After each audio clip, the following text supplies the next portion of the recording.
of Uncharted 4 Survival Night. Enjoy the show, everybody.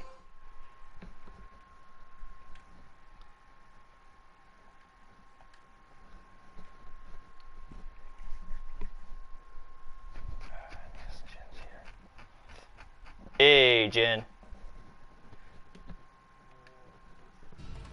Nothing much. Glad to be on with you guys tonight. The storms moved through. They moved through earlier than expected, so we're good for tonight. Yep. I'll be back. Hopefully Ventura will get online here in a couple minutes.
Alright, Ventura just hopped online.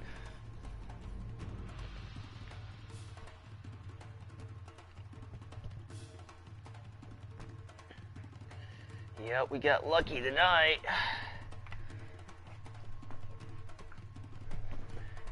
Yeah, the storms came around through, what was it, 6 o'clock hour? Hey, Ventura. What's up? It's anybody here? Oh, guys, I'm sorry if I'm 3 minutes late. I apologize. It's okay, man.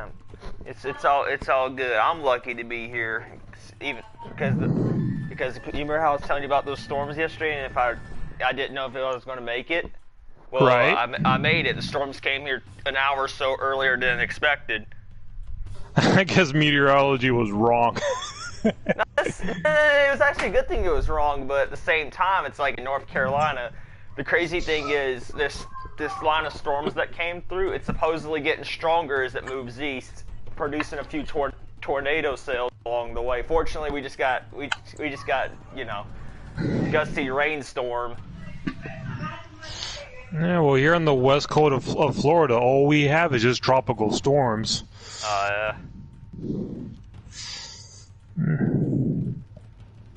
And Jin Kun used to live in... I forgot the name of the place where Jin Kun used to live at. What was it, Oklahoma, Jen? You used to live in Oklahoma, right? How was the weather? Oh, you got those tornadoes. Wait, Jen? Weather-wise, that's among the worst states to live in. But anyway, Ventura, go ahead. No, but wait, Oklahoma has tornadoes? Oklahoma's Tornado Alley, my dude. It's Tornado Alley. That's what Oklahoma's so famous for, is tornadoes. Oh my god, and houses just get ripped apart, Jesus. Yeah. Yeah, dude. Every year, Oklahoma City gets at least one tornado. Every year. Is there a way to avoid tornadoes?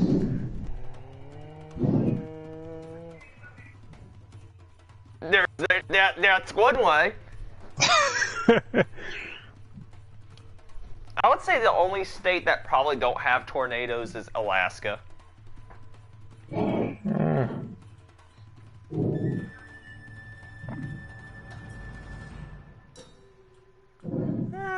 They've had tornadoes, but they're really rare over there. Really rare. Yo, is Jin gonna join us?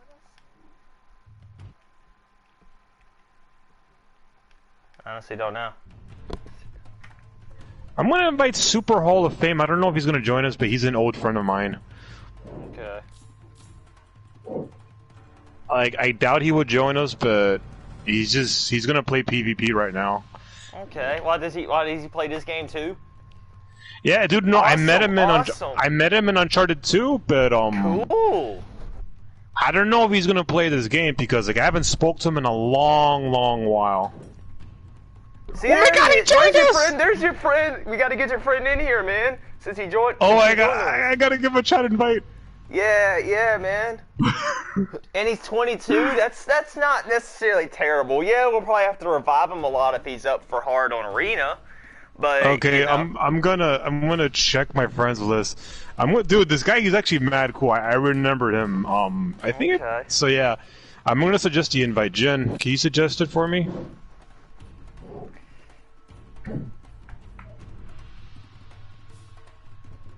Thank you, Jen. Yeah, hopefully he can actually join on us. You know, that'd be great. It's been a while since we've seen a new face. Yeah, he's one of my old friends, but I'm like, holy shit. Like, what are the odds?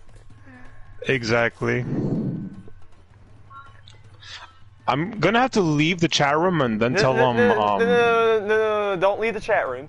Go, well, I want you to do, Ventura, I want you to go to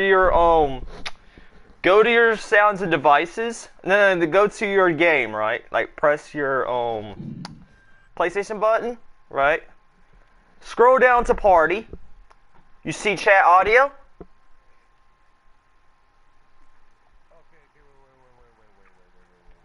Okay.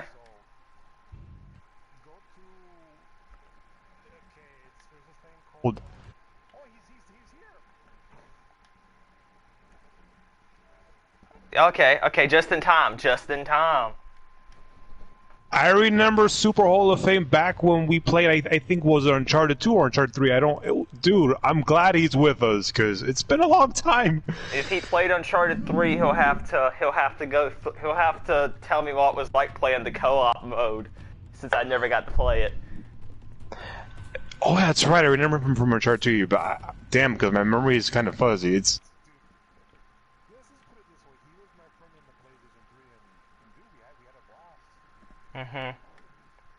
But anyways, how you doing, Super Hall of Fame? I'm doing good. We're having Uncharted game nights. Are you down for co-op? Awesome. What's up, bro? go. Uh-huh.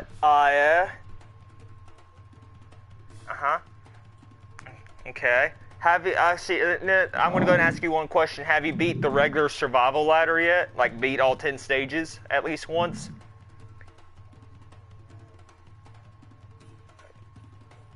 Uh-huh. Uh-huh. Did you make it to New Devon, stage 10? Let's see here. Okay. Do you remember what stage it was you made it to? Oh, okay. Well, normally what we do here is these days what we normally do is we normally start off with a round of hard on Survival Arena. Arena is basically the advanced version of Survival, right? Except it's one stage, it's a random stage, right, from any of the 16 or so maps. And there's random waves that get harder as time moves on. You know what I mean? And there's like either a boss, a siege, or a Hydra wave with random enemies respawn and over again at the end. Yeah. Like, do you want to just attempt hard, or what you want to do? Like, if we want to, we can take you with us. It don't matter with me. All right. We'll probably have to revive you a bunch. I'm gonna go and warn you right now, but you know we're gonna let you give it a shot. All right, just because you know. Dude, Super Hall of Fame. My memory's kind of fuzzy, but I remember he helped me farm for the treasures to unlock certain characters in Uncharted 3. I think. Okay, all right. Speaking of Uncharted 3, I have a question for you. Ventura, I've always wanted to know, what was the co-op like in Uncharted 3? Because I never got the chance to play it. Never had the chance. I heard it was really good, and I heard all these things.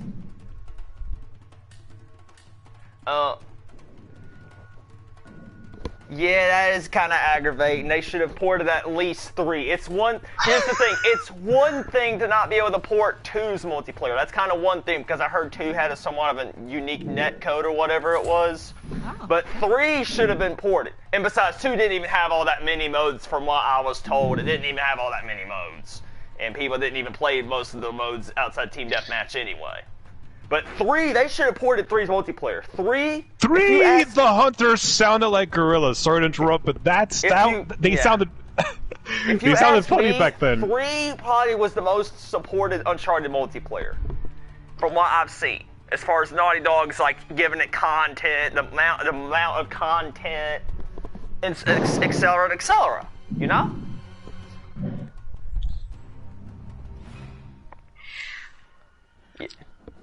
Yeah, the multiplayer is kind of hit and miss to me. I am starting to get kind of a bit tired of my channel on YouTube, Larson Gamer 42, I specialize in Uncharted 4 multiplayer content. I specialize. No, but Austin, I noticed you play Call of Duty. I think if you ever do play Call of Duty games, Super Hall of Famer could actually team up with you, because he was talking to you about Call of Duty. I see. Which Call of Duties does he play? Modern Warfare? Okay. Yeah, I'm getting it I'm gonna definitely get it for Christmas. I'm trying for my birthday on the 7th of December. I'm trying to focus on the Crash Bandicoot trilogy on the PS4. Okay. Ooh, I got a friend who loves Yakuza. I've told Ventura, but his name is Lost Death for Glory. He loves playing all the really hard games and stuff. We got mercenaries incoming. Take those goons out. Got it. Nice. That's awesome. Now let's get to work. Like I play this. I'll hop on Call of Duty World War II every now and then. And I played Red Dead Redemption. We play Red Dead Redemption Part 2. Well, we have a game night on Wednesdays, but we're kind of trying to come up for some ideas for it as the game's getting kind of stale again. Oh, the only thing we could do for the game nights is bounty hunting. The collector role, you could do it by yourself. It's just mad easy. And then the trader is super broken. The spawns don't work. The camp spawns are very glitchy, especially in the larger sessions. No, the trader could work, but you have to make like a private server. That's what I found out. You gotta glitch yourself a private server. Yeah, there's ways to glitch yourself private servers, but you know, it's kind of I'm gonna revive Super. Hang in there, Super. It's all good. We're playing. Yes, we're in the game, buddy. You might want to get warmed up. It's all good. It's all good. You know, this is Survival Arena hard, and we are at Sunken Ruins. I've tried Crush. We've done Crushing before, but Let's just say we stick to hard on Arena because it gets crazy.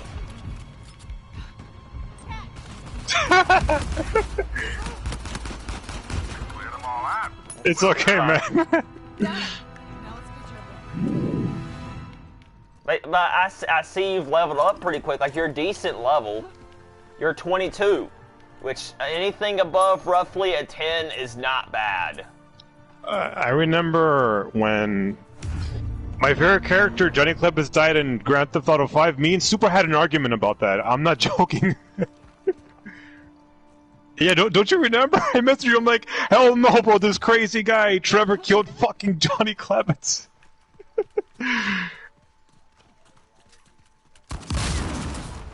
Alright, let's get in the seat here. No, because dude, I respect you. That's why I kept you, bro. Like, you earned bragging rights, dude. And dude, you're a Super Hall of Famer, you know, a Super Hall of Fame gamer up in this shit, you know. Oh yeah, one tip, Super, from me, Ventura, and Jen Kuhn's experience on Arena, on hard. The hard part is getting to the final wave. Normally, when we have a Warlord on the final wave, it's, you know, it's not as bad as, you know, previous stages. Yeah. Hang in there, Super.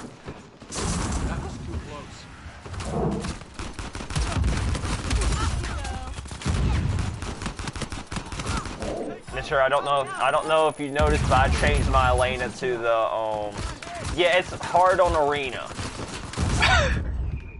Yeah, you're gonna go down quite a bunch because you're lower level, but don't worry, as you rank up, you build more resistance and build more health. And you are able to withstand certain things. Oh my god. Man. Yeah, he got us good. He got me good too. Don't tell me I gotta use the goddamn box. You might have to.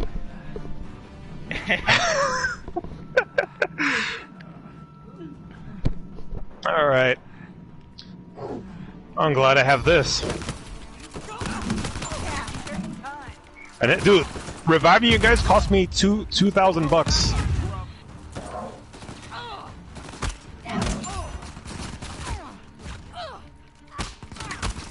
Oh shit, I'm out.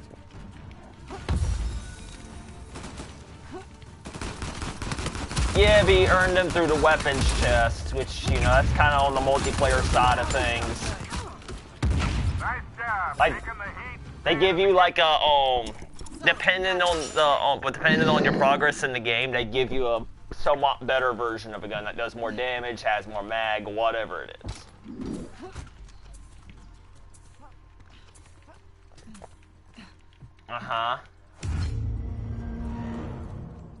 Let me see. The MP34? Yeah, the MP34 is overall the best of the SMGs. In survival, the best SMG is the P90. Like, here's the thing about weapons in this game. There's some weapons that you're better off using multiplayer, and there's some weapons that you're better off using in survival. I'll give you one example. The M14, right? On hard and crushing, on the regular survival ladder, it's recommended to like clear certain stages that you use the M14. But in multiplayer, if you're going to snipe, you're going to use the Mazur bolt action. It's the 2-shot kill versus the M14 3-shot. Stuff like that, and then obviously the HS is okay, but it's not as good as the multiplayer, the HS39. Which, if you remember the M9 from Uncharted 3, it's basically a second version of the M9. Which, it's short range, it's short to mid range, but it's really OP, and it's used by tryhards. It's used by tryhards and top players. Oh crap! I forgot to. Oh, that Condor dude got me good. Oh, that Condor dude got me too. Jesus.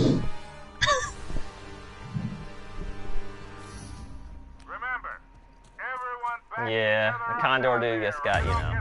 And then also you can taunt these taunt. If you're wondering how to get this sword taunt, this sword so-called booty dance, for lack of better terms, it's basically, it was a ranked taunt back when ranked was, you know, back when it was relevant.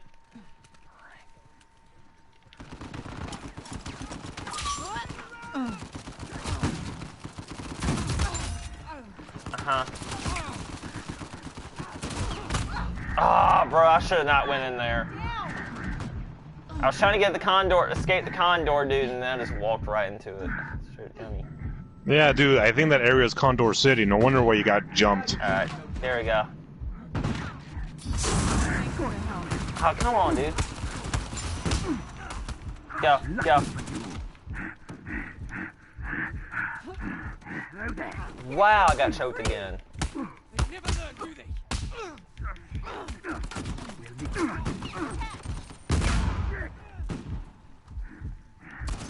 Yeah, you got a hunter right on you.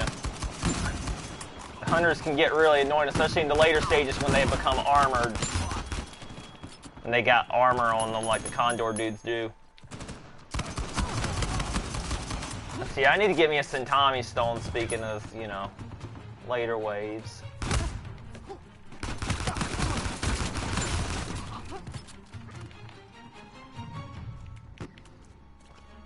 Yeah, once you get to like levels 35 through 40, you'll be able to do a lot better on the harder difficulties.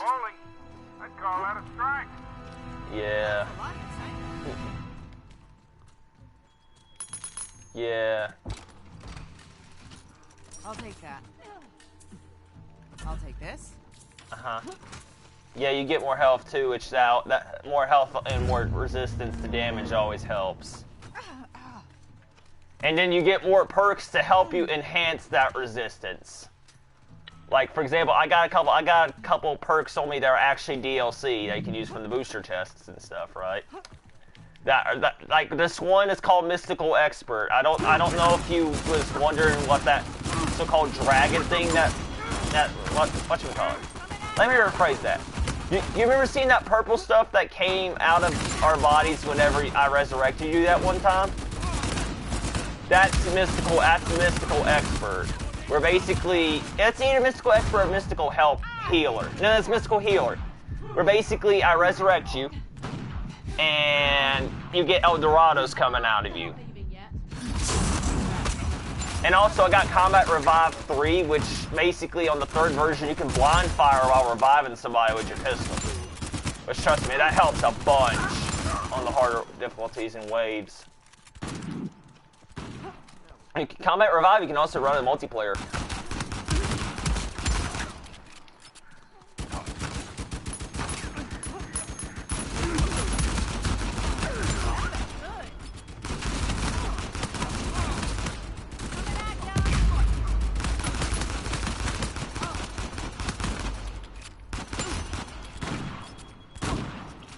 Dude, everything's been so freaking sweet. I love Res Zero Dawn. I love it so much. I even platinumed the DLCs. Wait, never mind. I just 100% the DLCs. But dude, if you're into RPG games, super, try Res Zero Dawn. That's an amazing exclusive RPG game. You did? Wow. Hey, dude, did you ever beat it the most hardest difficulty? Oh, speaking of Gorilla Bro, games. man, hold on, Austin. Okay. Dude, you notice that when you beat the most hardest difficulty, you get war paint for your character Aloy. I'm not joking, you actually get it. Okay, system's back online. Yeah, face war paint for your character. Got a feeling this isn't gonna get any easier. Mm-hmm. I'll take this. Oh, you mean the shield waiver armor? Now for something a little different. Dude, that's easy to get. If you're stuck in the puzzles, I recommend looking up a strategy guide, because The puzzles are like freaking confusing, man. Climb on something, by the way, because it's all hunters this wave. Like, climb on one of these boxes right here. Dude, it turns your health blue, by the way, the shield waiver. And when it turns your health blue, that means that you have an extra layer of health. Meaning you have armor health.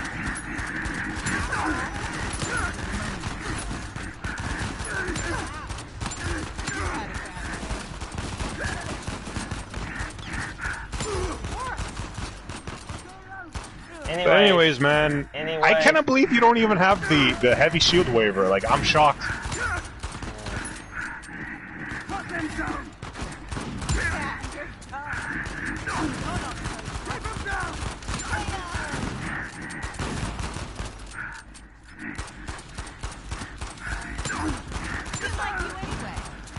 Nah, that's actually cool. So you basically move on. That's kind of smart. Me, I don't move on because I just want to get everything. That's probably my problem. Now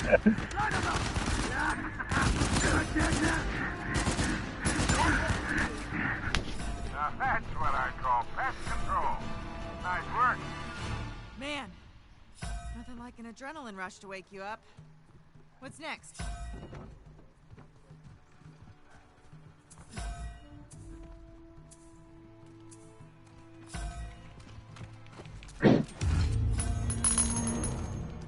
Okay, ready for the next step in my master plan? You got company. Here, you ought to get the Lost Legacy if you haven't. Come on, let's get this over with. No, you're talking about Golden Abyss for the Vita.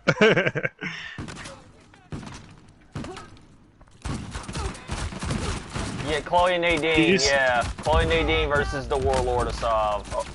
Well, you see the outfit that my character Chloe is wearing? This is the outfit from the Lost Legacy, by the way. By the way, switch to your pistol on this wave. 4. Let me clarify something. Alright. It's technically, we're playing Uncharted 4 with multiplayer, but it's playable on either your Uncharted 4 or your Lost Legacy disc.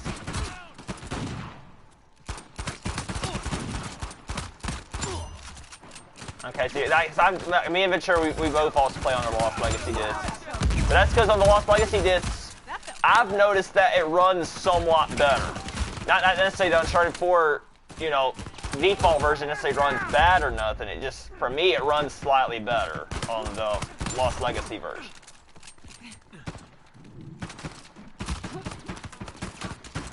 Oh, yeah? Okay, alright, cool. So you know about Sam Drake and everything. Yeah, well, I'm sort of a trophy geek, but like I said, I love Lost Legacy so much, I even platinumed the crap out of it.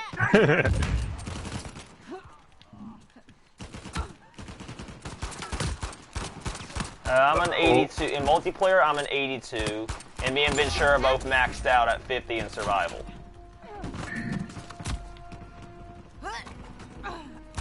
Highest you can get in this game is a 90 on the multiplayer side of things.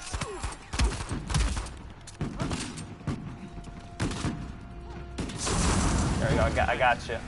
Yep, I used the Sentami Stone. The Sentami Stone. Oh yeah, I know what I'm talking about now.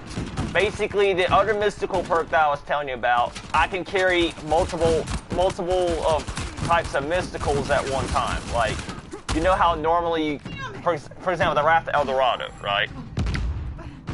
You can only carry one at a time.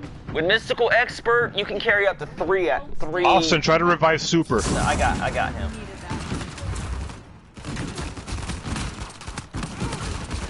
That's because that might be because they're armored. Yeah.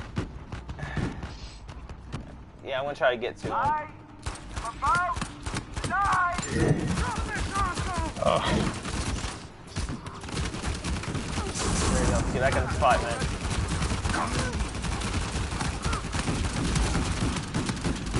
Woo! That was crazy. Well done. It's only gonna get more crazier, so we gotta buckle up and get ready for the ride. Yeah, I need to get me a couple more Sentamis, but I'm cleaned out. Sentami.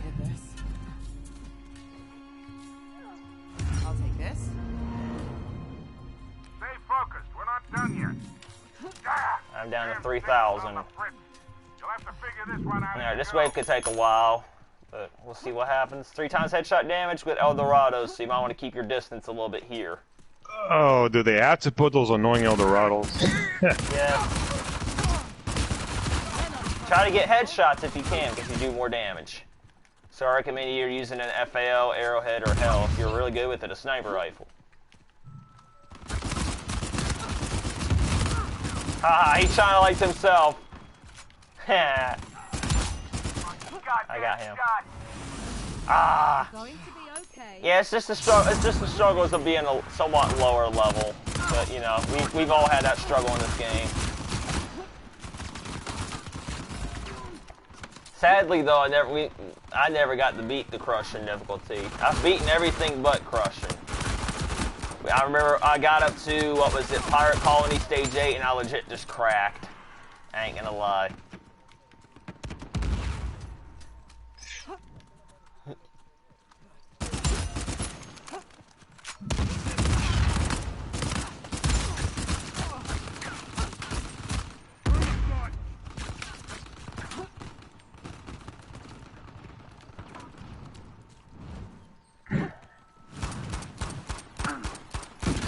Yeah, I remember when Jim was a low rank, he literally ranked up like about 10 levels on Crusher.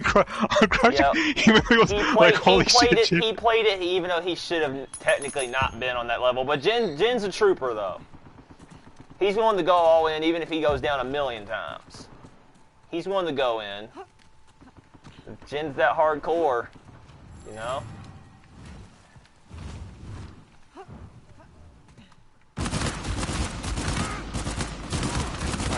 But to be honest, I bet you Destiny 2 ain't exactly. I bet you Destiny 2's even less of a cakewalk compared to this game.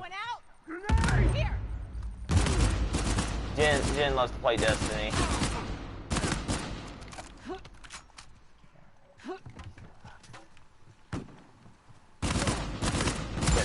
You gotta try to revive Super as quick as you. Oh, come on. Damn it, he died. No. No. Nope, nope, nope, nope, nope, nope, nope, nope. I almost got sniped.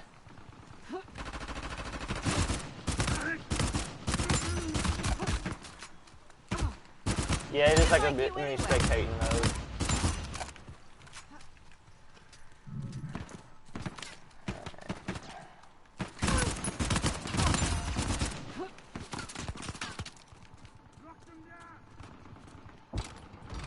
I'll take that. There you go, I resurrect this super. There you go, you're back in the game, buddy. I need one more target to go. Yeah, he's right there. Oh, never mind, you just killed him. Okay.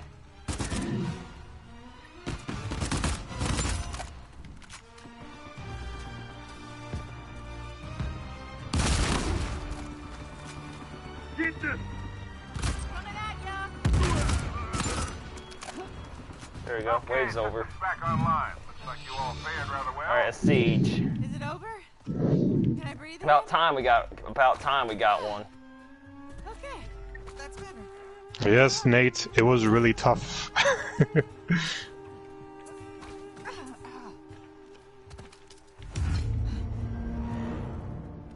Alright, next up, It's this one, do me okay. a favor. Clear this All area right. of any gun-toting nut jobs. I'll make it worth your while.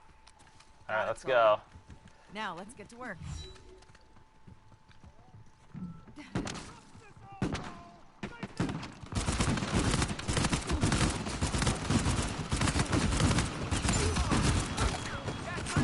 Yeah, somebody's got to keep track of this side, though. Which I'll do. Don't want to get swarmed.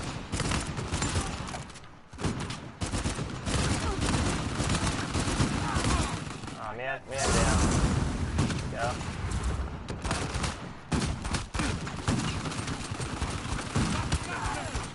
Yeah, you can't punch them armored dudes. They'll just kick you back. The only time you can actually try to fight them is if you shoot their helmets off. And the brutes with the miniguns or China Lakes, you can't shoot at all. You can't melee at all, so.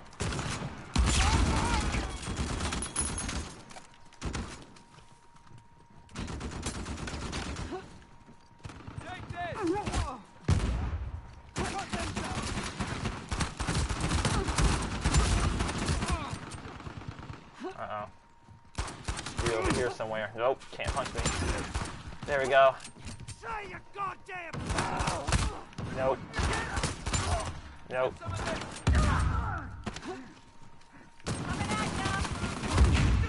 Oh, my bad about stunning you.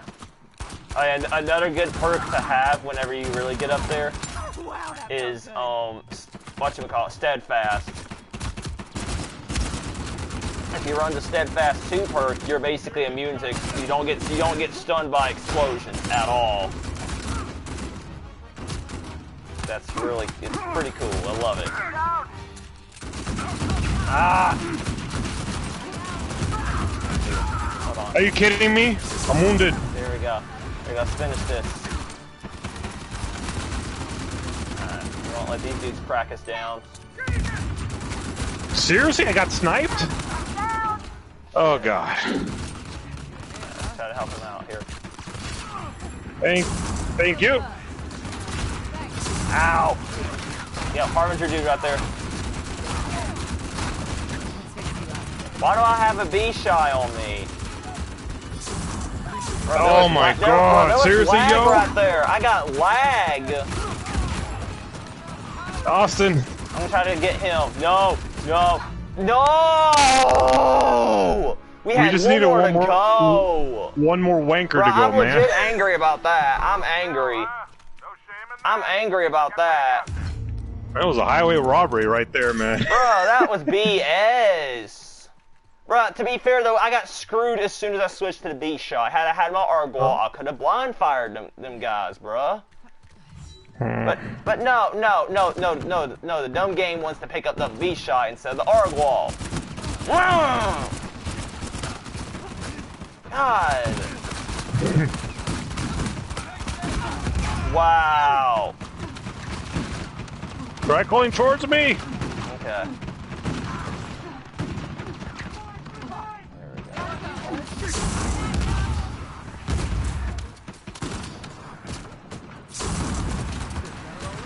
Nope. Gotta get this Condor dude out of here. No, we gotta eliminate him fast because he could ruin our game. Yep.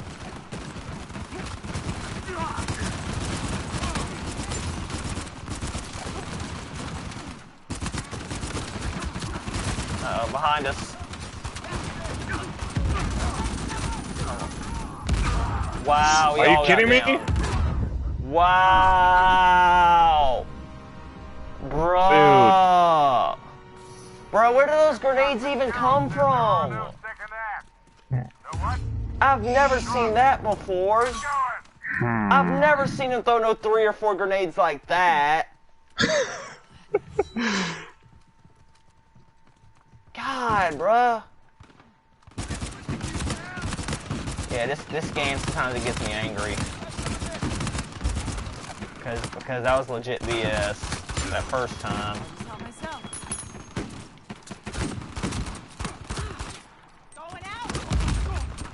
Sad thing is Naughty Dog pretty much ditched us on this game.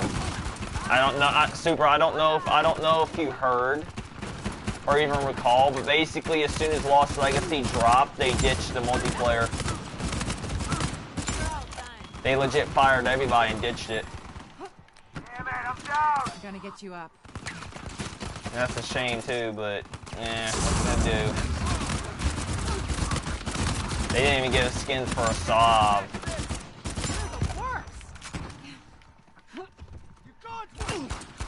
Anyway.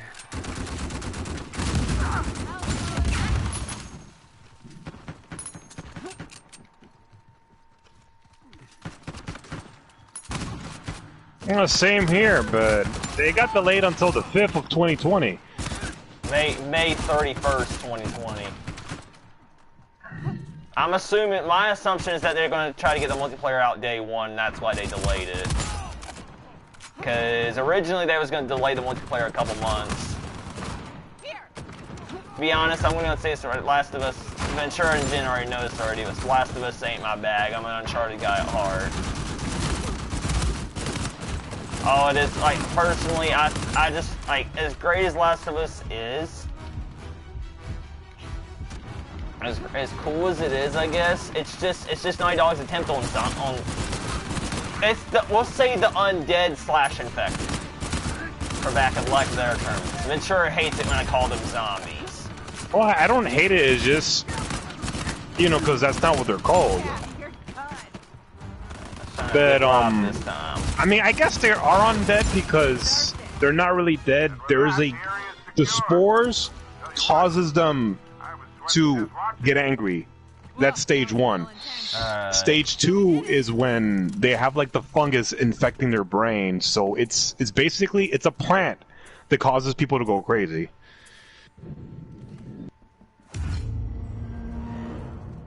So I know I sound like a science geek, but that's how Neil Druckmann got influenced. It was ants that got attacked by a fungus. And then the thing is, let's just speaking of Neil Druckmann, how do you, Super? I want your position on Neil Druckmann. Do you think he's good for Naughty Dog, or do you think he's bad for Naughty Dog? Because people have a fine line with him. He's the new guy. He's the new lead director of Naughty Dog. He came in starting with The Last of Us. A lot of people both love him for The Last of Us, but they hate him for so-called SJW and Uncharted 4. As far as the Nadine fight goes, they hate him because of Nadine.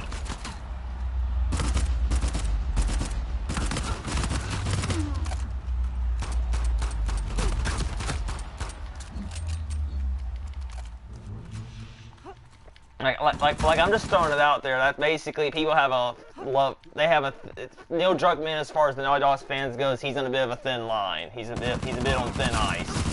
Because yes, he did create The Last of Us, but at the same time, it's like some. Personally, I'm indifferent. You know, I just like to talk about. Yeah. If it wasn't for Druckmann, we wouldn't have Last of Us, dude. Yeah, but at the same time, it's like a lot of Uncharted fans, they both love him and hate him at the same time because Uncharted 4 was a brilliant masterpiece.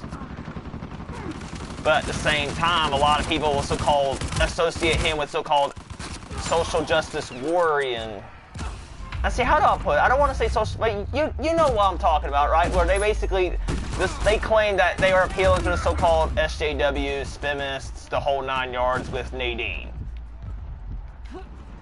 A lot of people were legit claiming that he was catering to him with the creation of Nadine and her boss fight. Personally, I thought it was most, for me, as far as that goes. My honest opinion is this: you really revive my friend. What the hell? Wow, we got robbed out there.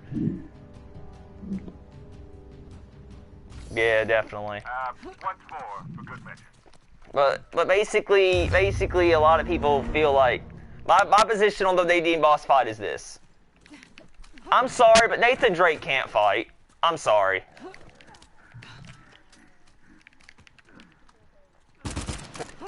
Exactly. But through luck, though, my point is, it's like melee in hand-to-hand combat. He's not trained.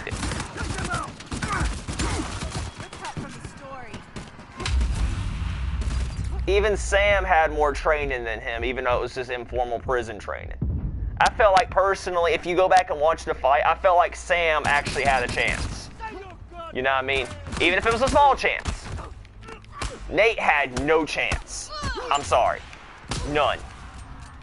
No chance because of his informal training. You really expect a guy who uses, like, on the fly to beat a military trained female? In real life. Sam has a chance because of his prison training. A small chance. I'm just saying. Speaking of some people love and hate Sam. A lot of people. Yeah, but Austin, it doesn't matter how you analyze it. Of course, they're going to be, even though Sam has prison training. Of course, he's going to get his ass kicked because he doesn't have the military training. Him and Drake have one thing in common: they're both thieves, Austin. So why are you complaining about them being amateurs? I'm just throwing the facts out. I'm not complaining at all. There's no complaints I know you're to be had. Yeah. I'm just throwing this fact that people have a, you know. Druckmann is on a thin line because of where he's taken Naughty Dog as far as some of their decisions, story-wise, with their games. Well, if the story gets kind of clunky, at least they develop one thing. And then here's the other thing too. Some people hate another reason some of the fans hate the Druckmann guy is, do you remember how in the trilogy, Uncharted trilogy, it somewhat had a bit of a supernatural feel to it. Right.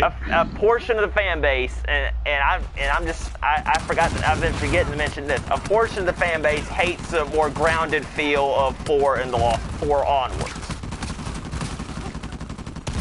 If you know what I mean. They legit miss like having to fight the ghosts, the spirits, the djinn. You know what? You know the whole 9 yards.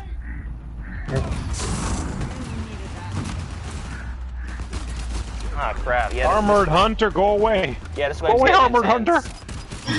Go away! Wow, I was in cover. Oh my God, Hunter! Don't touch me, just touch your mommy. This area's getting intense. Yeah, you may want to use the box because we're too spread out. I was doing so good too.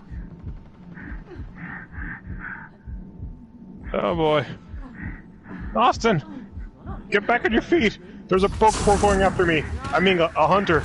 I hear him. He's after me now. I keep saying Borg. Dude, that tag back YouTuber guy, he makes me say the word Borg. I don't know why. No. Go away, Condor, dude. No. No, I'm in cover. There we go. Oh. Like you anyway. There we go.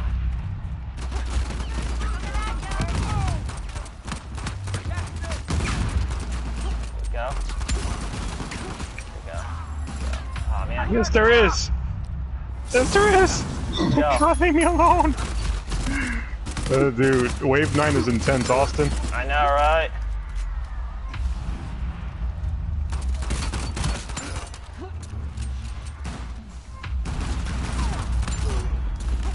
There we go. But yeah, basically, Naughty Dog, they've changed quite a bit in like little ways from before Last of Us. And then obviously people, like, you know. Speaking of Naughty Dog in general, Super, I don't know if you've ever heard the stories. Oh crap, dude, I got a Condor on me. No, go away. Do not degen. No, go away. Anyways, I was saying, have you ever heard the story about what was her name? What was her name? Amy Hennig. Did you ever hear the story about what she originally planned for Uncharted 4 by any chance? Okay. Alright, I'm gonna put it like this, right? No, the original creator of the games, Amy Hennig. That was fired by Naughty Dog after Uncharted 3. The game versus the development. Okay. Alright. Alright, boys, the hard part's over. We're basically onto the Warlord now. But basically, I'm gonna put it like this, right? We talk about, you know, developers here a lot in our game nights as well. That's why I brought her up. It's the Indra's boss, but we haven't fought him in a while. But anyway, getting on to the Amy Hennig subject, here was her original plot for Uncharted 4, right? Stay with me, okay? Her original plot was to have Sam Drake as a villain. And he was gonna, basically, her original idea was that they did the prison job, and that Nate, so-called, left him in prison on purpose. And he was gonna be out for vengeance against Nate.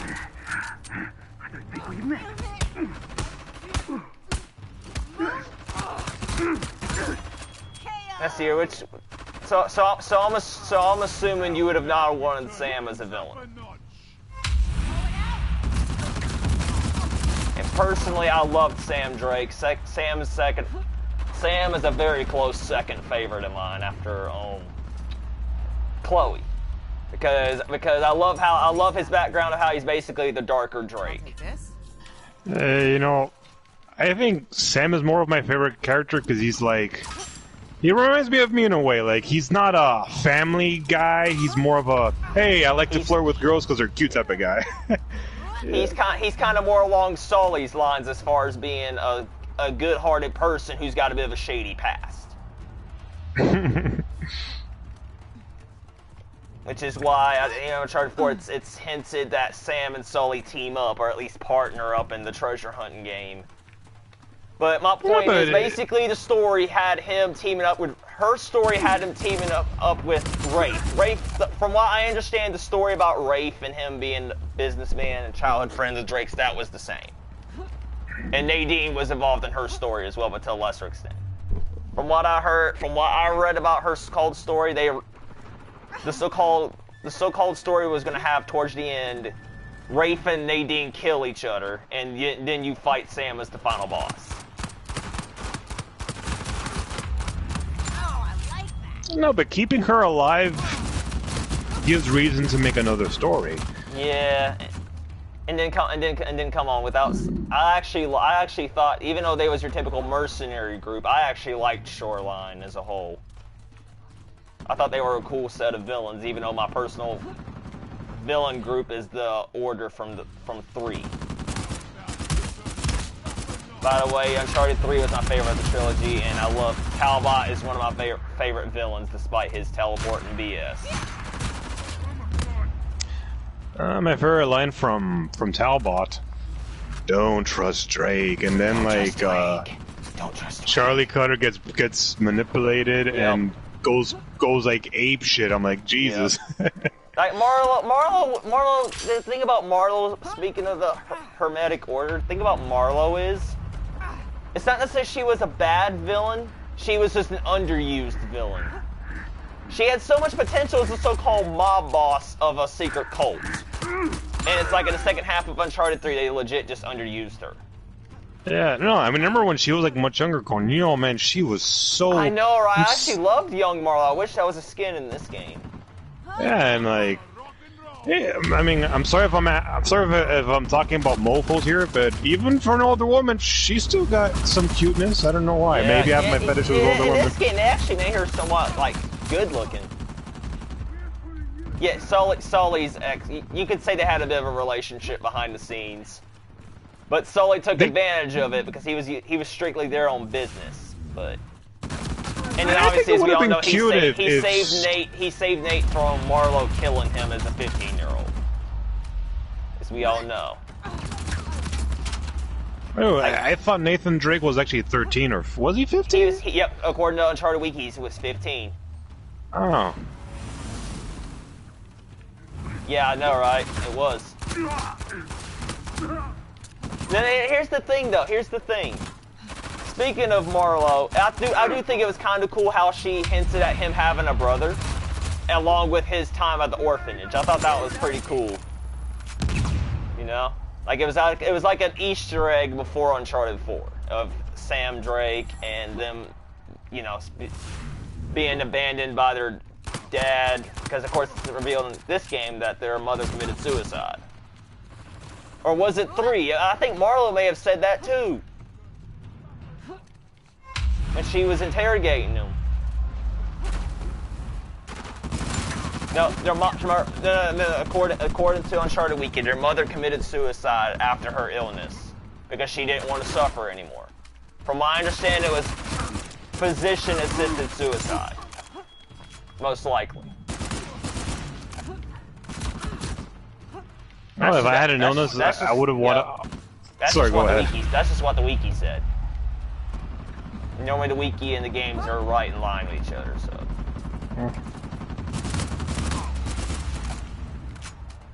But yeah, her mom killed herself after her illness.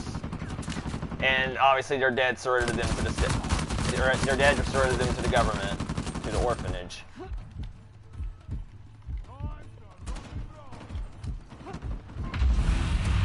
Well, at least the hard part's out of the way, Austin. Yeah.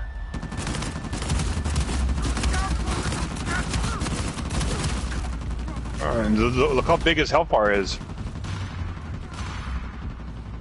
Yeah, it takes a while on hard and crushing to defeat these bosses, but on arena, most of the time, unless there's a siege or a hydra wave at the end, the hard part's getting to the boss.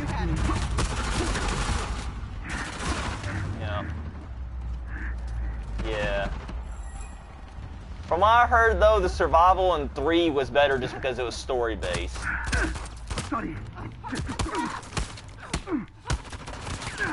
Yeah, I really wish I got to play the Survival 3, but you know I didn't have internet back then. Well, that's not so much I didn't have internet. I didn't have a PlayStation account at the time. Cause I had just gotten internet, and then I waited until like 2013 to create a PlayStation account. My first account. No.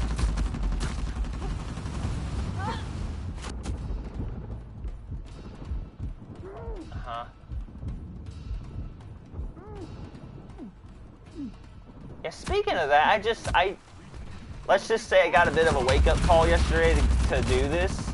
No, go away. I finally uploaded all my, I should have been done this years ago, but I got better late than never, I guess. I finally started uploading all my games to the Plus Cloud. My games data. Yeah.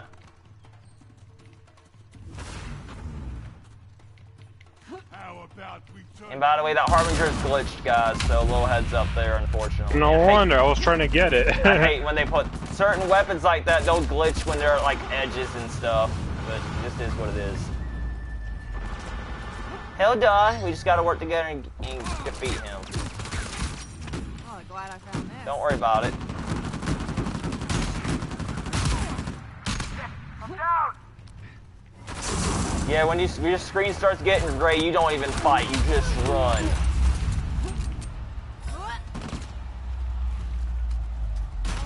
Yeah, that's another thing too, is you level up, your speed increases faster.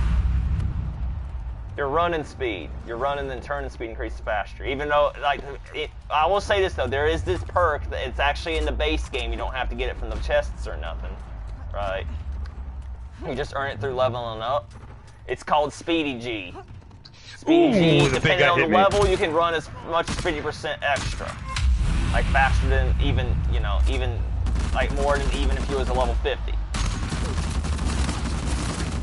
I love Speedy G, I love it. No. Oh man, man down. Alright, Hunter behind you. Oh, leave me alone, Hunter. No, I was talking to Super. You might want to just get the box, man. Jesus Christ, Austin, I'm gonna get the box on you. There we go, thank you. No, don't punch me. Go away. Yeah, it's getting a little bit intense. If it's getting intense, like, fall back a bit. Yeah, that's what we're doing,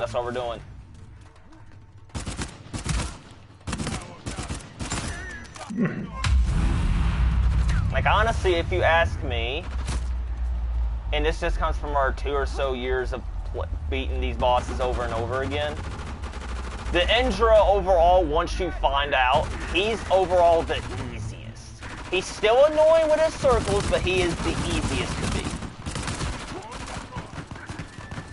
Because that's legit all he does is spam the circles. It's more so his sidekicks than anything that are a danger, you know, unless he's right up on you. Now the El Dorado one, that one can get pretty difficult.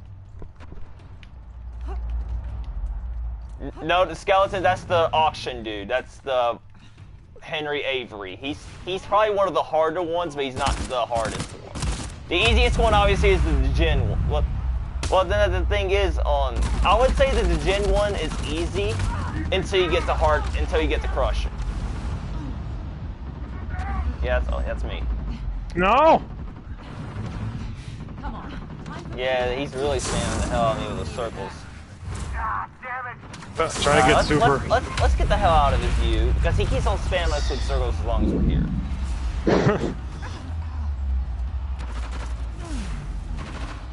But we got a Harbinger right on us too. I was gonna try to get him. It's like there's so many of these guys, plus him, that I can't even get the Harbinger. No!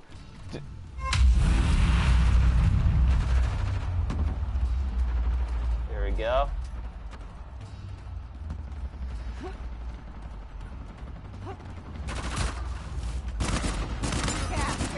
There we go.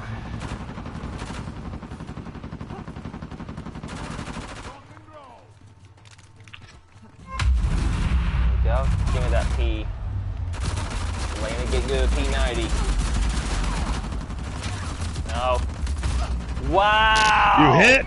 Yep, I'm hit again. I'll revive you, man. There we go. Bet you wish I had Stupid glitched Harbinger. It is what it is. Yeah, don't even bother picking up the Harbinger, dude. It's glitched. Yeah, the Harbinger sniper is glitched. It does that on like certain edges and stuff, but that's been a bug in the survival mode since day one.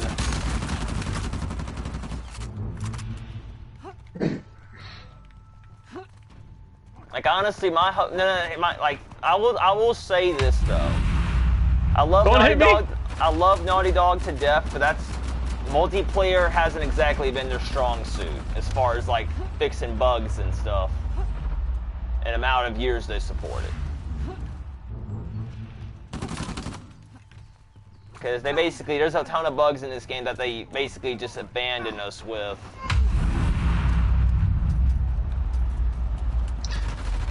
Oh, but there's a way to make a private server in Red Dead Online. If you do a bounty hunter mission and you finish it, it'll take you to a private server, believe it or not. Yeah, but it's not 100% of the time though, and even then most of the time, Ventura, remember what I said about people just flooding back in. Oh, that's a good point. Yeah, there's not really any ways to have private servers right now, let alone private sessions. Like in GTA, we have private sessions. In Red Dead, there's no such thing as private sessions.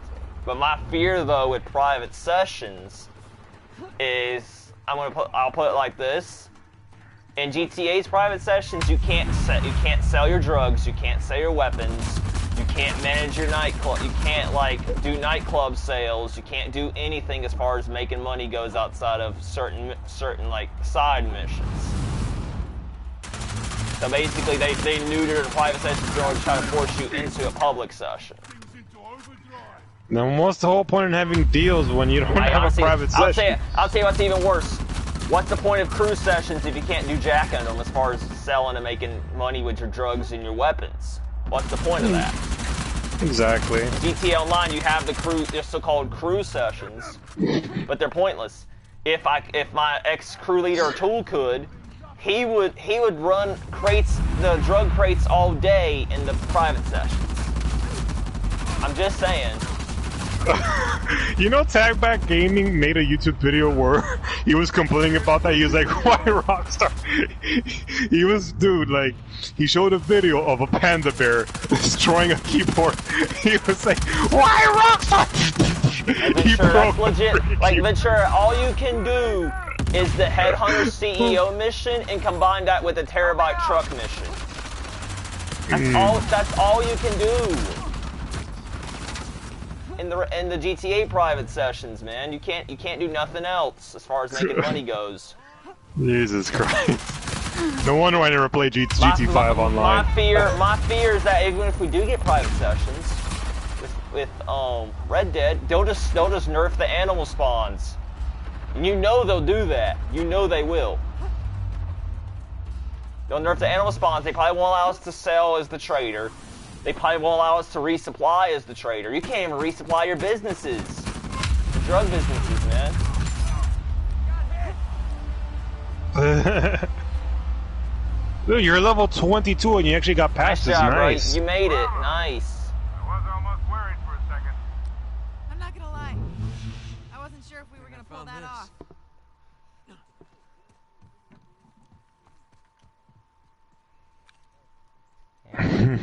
Anyway, guys, you want to go for a light Sounds good. Alright, don't worry, light on arena should be a little bit easier this time around. You just got, the thing is, Super, you just got to get used to the way arena works, because it's random. It's totally random. Like you get one random stage, but it's 10 random waves, and they get harder as you go on. You never know what you're gonna get.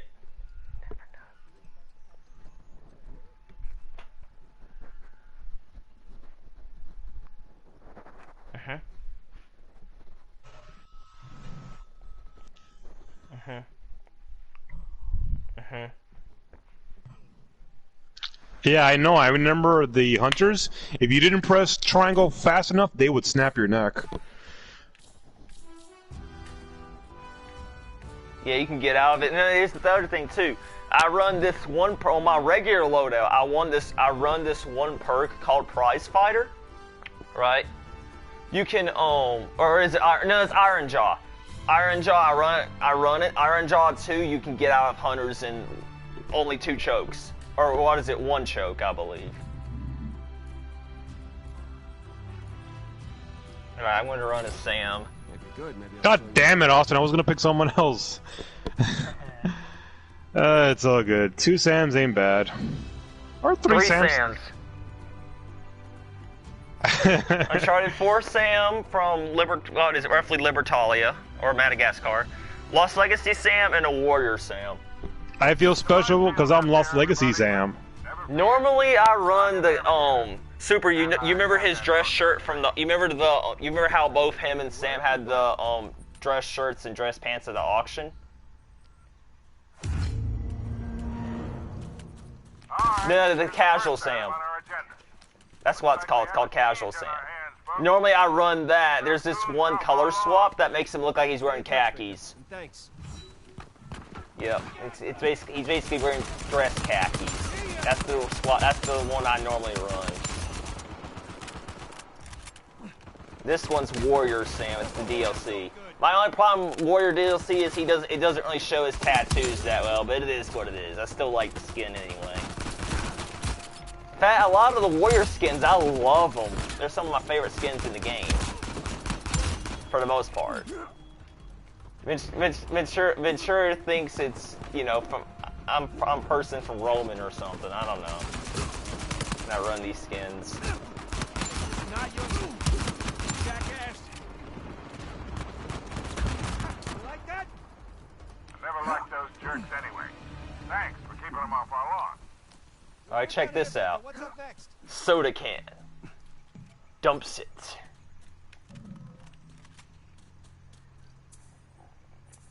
I wish he had a cigarette. Yeah, I had a cigarette taunt instead. But I don't see him wasting a cigarette though, which the only time but this is a cigar. I wanted him to get a cigarette, but whatever. Know. Yeah, you'll have to earn a cigarette taunt. Let's see. They actually have a cigarette taunt? Damn. Yeah, but it's the one you remember me running it. It's the one where he drops the cigar, or he drops the cigarette after smoking it and stomps on it. Oh, the only one I have is the one where he just rains it down on the floor. No, that's honestly, if you have to ask me, the cigar one's always gonna be better. But the cigarette one, you know, it's not bad, but it could be better. Indeed. There's a bunch, there's some cool taunts in this game, and then it's like there's a lot of taunts and most of the dances that are like. And by the way, Jen, your dances that you run your Chloe is among the better ones. It's short, sweet, and to the point, and it's not overly the top and ridiculous. Oh, pistols only. Yeah, that makes pistols only sense. got switched. That's why I'm using the micro.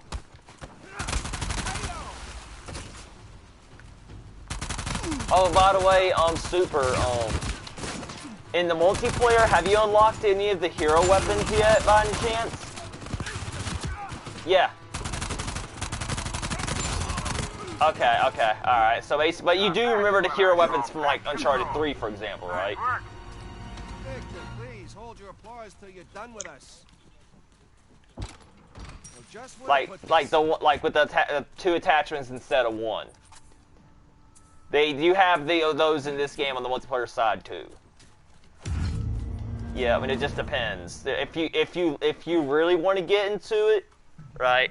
As far as like, you know, just lore wise, in my honest opinion, maybe it's just because I love this game that much, right? But I kind of like looked over them a little bit. If you look really carefully at the order in which you unlock them in, you see a bit of a pattern. This pattern, if I'm, like, from my intuition, tells me which weapons these characters would use if, you know, if you were playing this, in, like, story-wise. Like, I'll give you a best example, right? I unlock the, say I get 1,200, say I get 1,400 downs with the arrowhead, right? The arrowhead A3C, right? I unlock Elena's, which has the fast reload and the accuracy mods. Also, Elena's FAL is also up there and taking a long time to unlock, so basically you get to see what weapons people are good with and shit. Characters. And with that, the area Like, for example, I could tell Elena is an expert markswoman. She likes to use, like, the Metaler, the FAL, the Arrowhead, the HS, weapons that require higher accuracy. Sam is sort of similar, but he likes to use those starter weapons because he's a prison convict, like the AK, the micro, the little 9mm. He likes to use those. Drake is kind of... Sully likes to use the snipers and SMGs, but come on. It's obvious. Sully is a military guy. If you're military, how are you not going to use a sniper or an SMG? If you grew up in the Navy, military, whatever. Yeah, he was a former squid. Yep. Rafe is kind of similar, even though he didn't grow up in the military. Rafe is good with a lot of weapons. I can tell Rafe has a lot of... Really, same thing with Nadine, though. Same thing with Nadine in the category of being an expert marksman.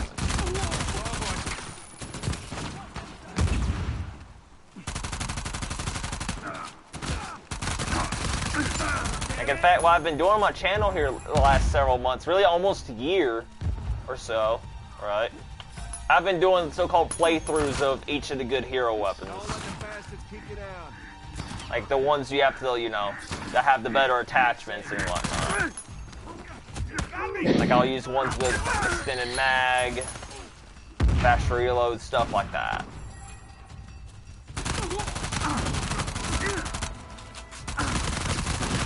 Don't let the bastards keep you down. Come on, you can do it. That's the last of those jokers. Good job. Who is that? What's next? Uh-oh, we might get copyright. By the way, I'm streaming on Twitch, so Always use more. just going ahead and throwing that out there. Got it. No, because I would think if it's less than 30 seconds, that'd be fine. We're not done yet. And it says it's a ringtone, so. But I'm just throwing it out there. Thought I'd go ahead and address it while we're, you know. About ready to... Oh crap, it's the siege already spawned? It's okay, it's all we gotta good. go quickly.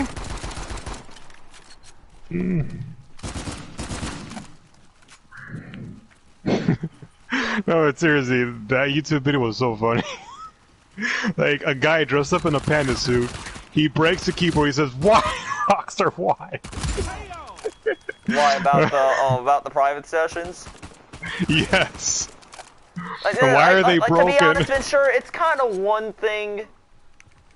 Like, the thing is, I don't even know why Rockstar even bothered creating the crew sessions if they was just going to do this like that. The rumor is, though, you remember how I was telling you a little bit last night about the so-called custom lobbies that might be coming? Mm-hmm. Where they basically, it can be publicly, you can lock it to certain people and stuff. No, they should do that. That's the point, though. That's the point, though. I'm wondering. My wonder is if they're going to if they're just going to scrap the private sessions for those public lobbies. Either that, or let us, or finally, after like 5 years of using the sessions, of letting us do stuff in the crew sessions. Like let us sell, let us resupply, let us run, you know, set up prep missions and all that for our Doomsday heist. Well, speaking of Doomsday, I just cannot believe... I remember you told me yesterday that the griefing in Grand Theft Auto 5 is 10 times worse than Red Dead Online. It's much worse, dude. That's the reason why people think of Red Dead GTA as a total joke, is because of how toxic the player base is. Like, to be honest with you, I ain't gonna lie, I've done my fair share of it, but this was back when I used to really play it, though. And to be quite fair, That's what I call pest control. are you really that? People are really that dumb as to where they'll risk their lives and limb just to try to sell in a full 30-man lobby. You're legit telling other people that you can get blown up if you're selling in a 30-man lobby. Am I not right? You're absolutely right. So I'm sorry, but if you're trying to sell in a full 30-man lobby, I'm going to blow you up just because you should know the consequences. We got it, Victor. Is it a D-bag move? Yes, but come on. There's ways you can glitch yourself private public lobbies. Either glitch yourself or get yourself one legit, and then all you gotta do on PS4 is just hide off. Once you get that solo lobby, hide offline. Hide offline, so you basically close the matchmaking. And if people want, and if your friends want to join you, they gotta hide offline too. But one thing that's actually very crafty about you, Austin, is when you want to sell a big amount of trader stuff, you make sure that the lobby is empty. So you actually, you know, that's one thing I'll give you. Yep. Just like in Red Dead, at least in Red Dead right now, I would say 95% of the time it's glitched us in a private session, and even when it hasn't, we've been so far away from other people that, you know, we've been fine. Because, you know, Exactly. I'll give Rockstar one thing. They've done their best to try to split players as far away as possible. Like, random players. Now, if you're a friend of somebody, they'll put you as close to your friend as possible when you spawn in on them. But otherwise, you'll basically, everybody's on their own, on each end of the map. Like, for example, the nearest player, if I'm spawning in, say, St. Denis, nearest player will more than likely be at least in Valentine, if not further west or further north. Which, sadly, knowing Rockstar, they'll probably somehow patch that method sooner or later. So we better just take advantage of it while we can. Looks like that was the last of them. Exactly. We got the hang of this. But this is just me speculating. I kind of doubt that they would fix the private server bug because, like, dude, they have a lot on their plate with Grand Theft Auto 6. Yeah, They're gonna make Grand Theft Auto. You know, there's that too, but it's like, from what I understand, there's really 3 teams at Rockstar with the online. There's the small team, and yes, from what I heard, it's 5 or less people now because GTA 5 is near its end with the online, right? There's at least 5 people working on GTA Online with the weekly updates and DLCs and stuff.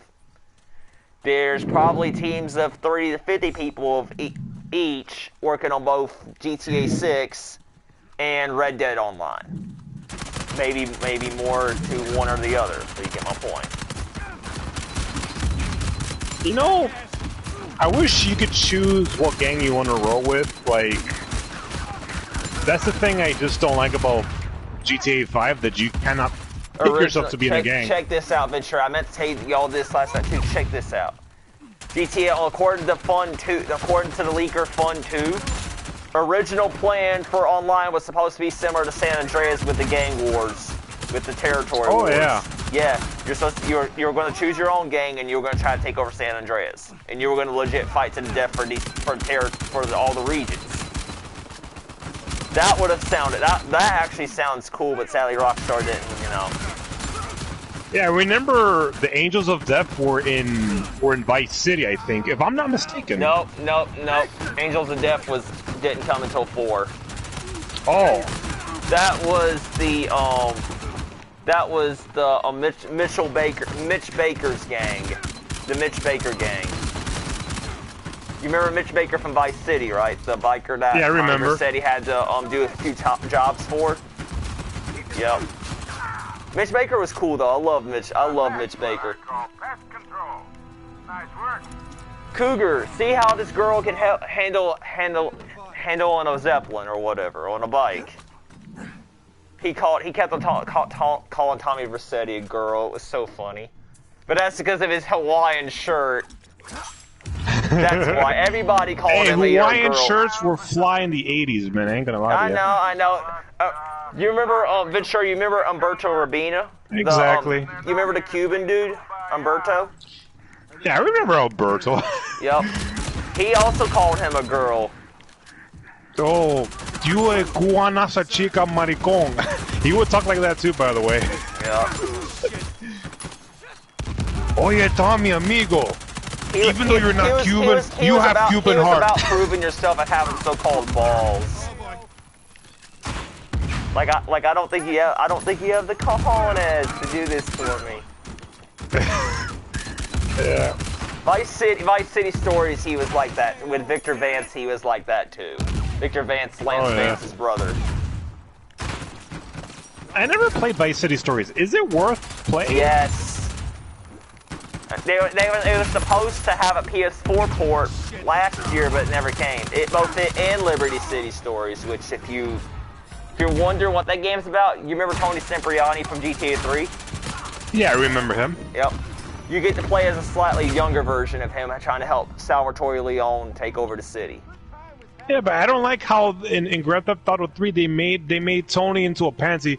Oh, but I miss my mama. She's so mean to me. I'm like, why did they make him to a fucking crybaby again? Jesus. Because, part of it is because from what I understand, is I guess they wanted.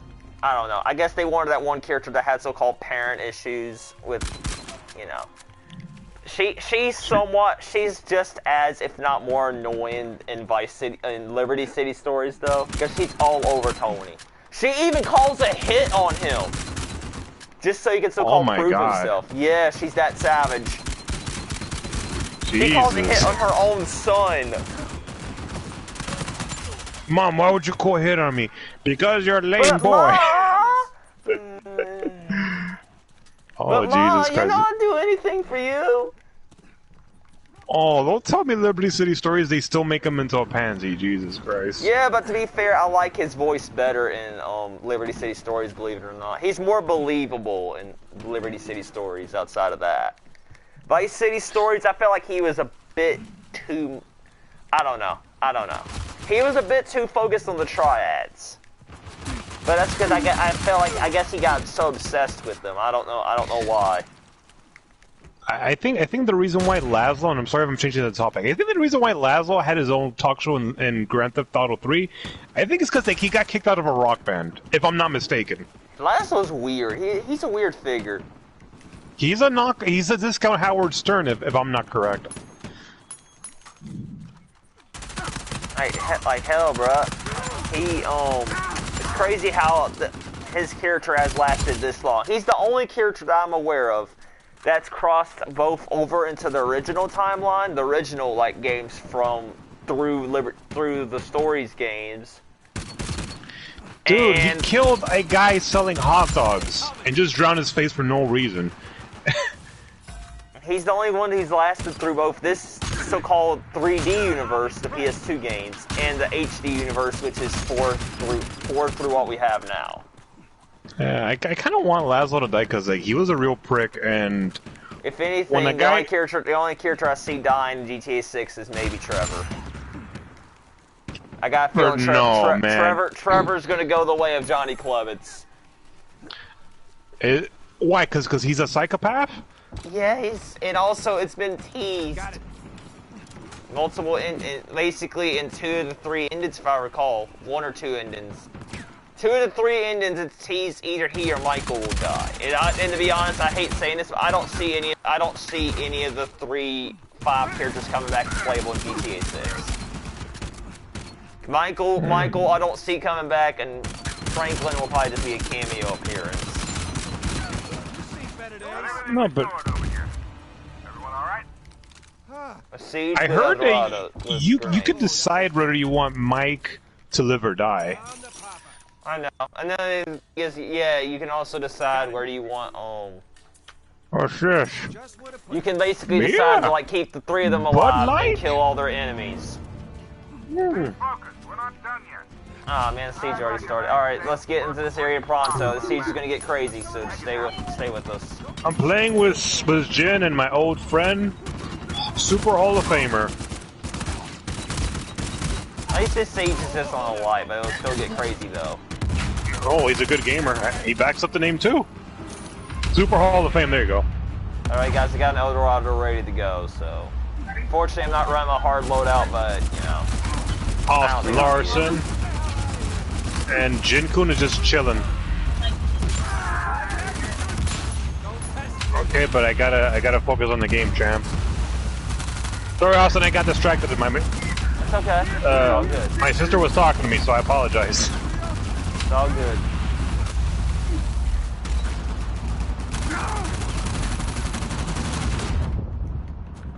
Yeah. Why the hell is this spawn area getting so hectic? I mean, Oh, let me go! Oh my god, porks. Alright, we're going to throw an Eldorado. Yeah, you might want to get out of there, buddy. You're gonna get killed. Get out of hanging over there. Yeah, as soon as this Eldorado goes, I want to go give you another one.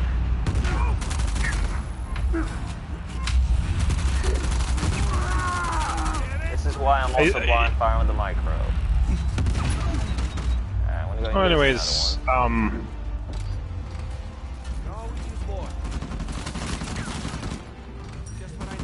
so, what are your thoughts about Grand Theft Auto 6, Austin? I choose not to talk about it because Rockstar is so damn vague. And we don't know how long they've been working on it. We don't know nothing. And I'm refusing to believe the leaks. The only leak that I'll tell you two main leaks, right? There's two main leaks I've been hearing along with some others here and there. One leak has Vice City alone, right? One leak has you going between Vice City and South America. Which, the thing is, first of all, with Rockstar, I'll believe it once they announce it, right? I'll believe it once they announce it, or Tez Fun. The only leaker that I'll believe in any way, shape, or form is Tez Fun 2. But that's because he's data mining he data mines the files for like multiplayer DLCs and stuff with GTA Online. And he's doing the same thing with like stuff in like Red Dead and stuff. Otherwise, I will just stick to Rockstar for details, even if they're being really vague. And the thing is, too, I don't believe it's coming out next year. There's no way it's coming out next year. Because if it was, it would have been announced by now. Because remember how long, Ventura, remember how long we got a trailer for Red Dead? What was it, 3 years ago? They tend to announce their games a year or two before, at least 2 to 3 years before release. Nice job, guys. That was hectic. I'm surprised we actually survived. I know, right? And I almost died right there. But, you guys want to go for one more to wrap it up? Let's go for one more. I'm down for one more. Alright. A moderate. Nice. But yeah, basically, I don't believe, honestly, the only so-called leaks from Fun 2 that I would believe is if the game takes us to Vice City again. The main reason I say this is because in the HD universe, of course, GTA 4 onwards, we've been to Liberty City, and we've been to San Andreas. What is the only city/state we've not been to yet? Since 2008. Vice City. If GTA 6, and then obviously people are going to be mad. People have been legit begging Rockstar to take them back to Vice City. It's been, come on, it's been 20 years since we've been to Vice City. It's been 20 years. Yeah, you see what I mean? Yep. I was telling them a couple weeks ago that the game, Rockstar admitted it, to legit rip it off of Scarface. They legit ripped the movie off. Not necessarily it was a bad thing, it's just, that's just the way it was. They legit ripped the movie off. Alright, we're going to rooftops to wrap it up. But I kinda, I think that... Wait, oh, sorry. I interrupted...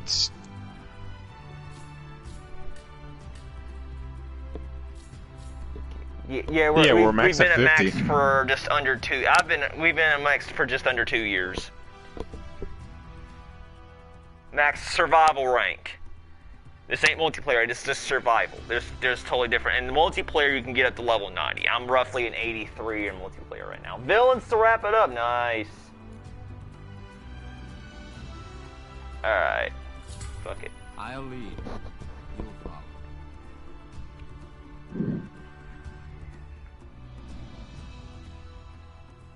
Oh my God, Austin! Seriously, you're in your diapers? Yes, this is Geary. AK Swimmer Rafe to, put it more precise. That looks like a diaper, man. I'm sorry. It does look like a diaper. But that's why I like this swap. If only it had the binky. Move out. Oh my God, Austin! I could see you wearing something silly in Saints Row. In GTA, if you're a male character, you can run around your tidy whities. Your ego's in check and they won't I did that with Carl Johnson one time in San Andreas. Yeah, I remember. I did it too. I was guilty of it. And in GT, and with the girls, you can run around with the bikini.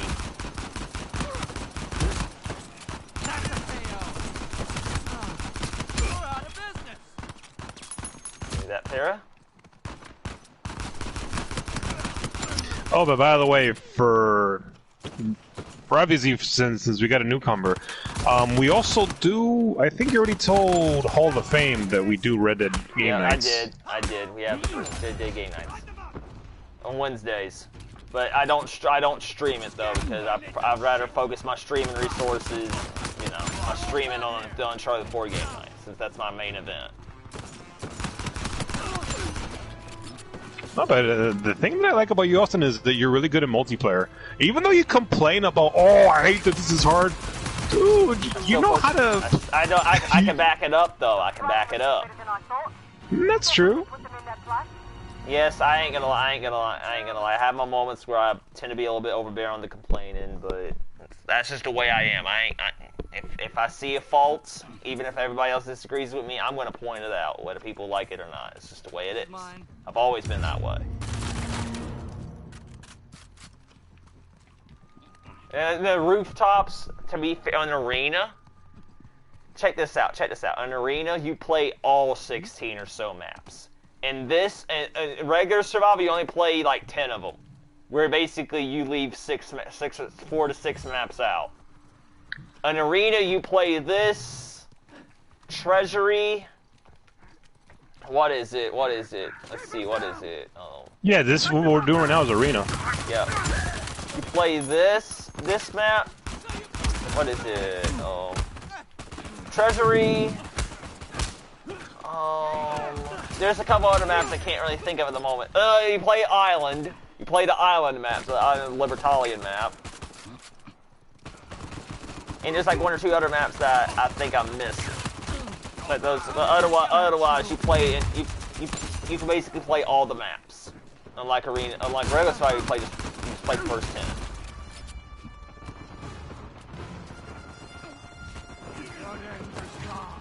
Which that's one thing I like about Arena. You get to play survival on all the maps. And then that's the cool thing about the survival thing in general. You learn the maps. You learn the maps. Guys, the thing is with newcomers I've introduced to this game, including my English buddy Shadow Gaming, I got them to play the survival first. Because honestly, they have more fun on the survival versus the multiplayer, which can get a bit frustrating for newcomers, right? Because to be honest, the multiplayer, in comparison to past games, there's a bit of a huge learning curve. Because you're competing against people that have played for years. You're competing against HS, Krivos XS tryhards. You're basically competing against all them people. You can never have enough. Taking this. Wow, bro, I legit blind fire. Venturing might want to give me a hand here. Okay, I'll get you. Alright.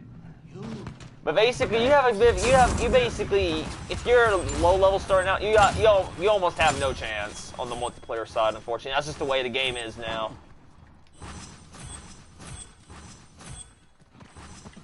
Like, honestly, you're better off, like, I hear what you're saying. I'll let you finish. Uh-huh.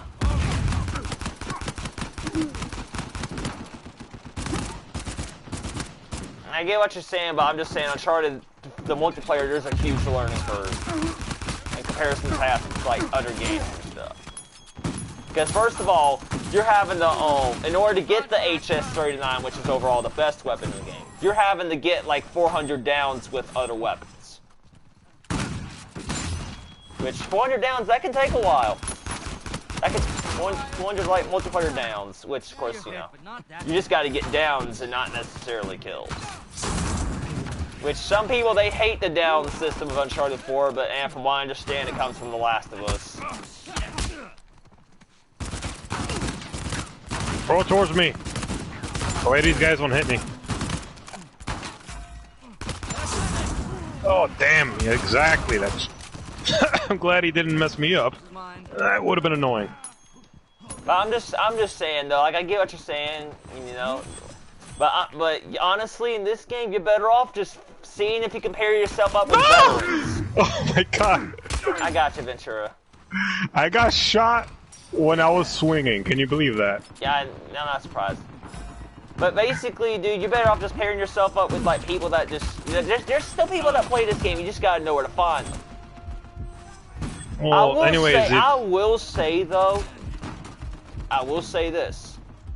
This game, as far as the population of this game, it kind of changed after Fortnite came around.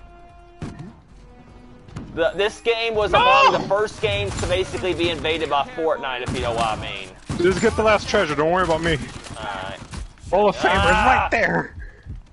Go away, go away! No, no, no, no. You just gotta swing to the other side, buddy, don't get shot! And I'm trying to get my health back. But I'm just basically... Try to dangle the rope to position yourself in that way. You did it! You did it! Nice job, man. And you respawn too at the end. But this game was one of the first games that Uncharted that basically have pretty much all the good players, all the most of the tryhards, like they're like, you know, suckers for those battle royale games like Fortnite, PUBG, whatever you want to call it. They basically Fortnite stole them. My squad I used to run with, they were among the first people I knew to get on Fortnite when it launched.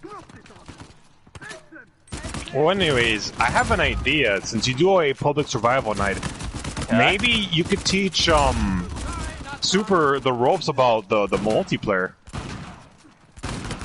Yeah, speaking of that, more so me. I used to have a so-called public survival event that we used to do, but it lasted about, 4 months before I decided to cancel it due to low player attendance. It was every Thursday from 4 to 5 before this game night. We would always do 3 matches of Team Deathmatch, 3 matches of Classic Mode, and 3 matches of Command. But player attendance combined with the server somewhat getting worse on the multiplayer side of things basically forced my hand. And as a result, I've decided to instead focus on survival. And pretty much most Sundays, just me and my English friend shadow gaming. He's a 15-year-old British kid, by the way, but you know, we met on GT a year ago. He's a really good kid. You know, he knows he's bright and he's got talent, right? For lack of better words than like, he's basically an up-and-coming child actor in England, right? That's his goal. But me and him, we basically do a survival stream every Sunday where anybody can join. It's like for an hour every day. We just sit and we talk. We just have fun. It's more of an informal event than like this one. Ventura drops in every once in a while to like say hi or whatever.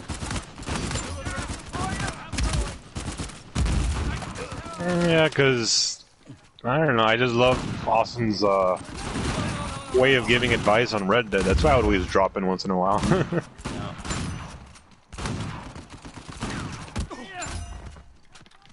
But, yeah, dude, like definitely every Tuesday, Austin, we should do the legendary bounty hunts. Yeah.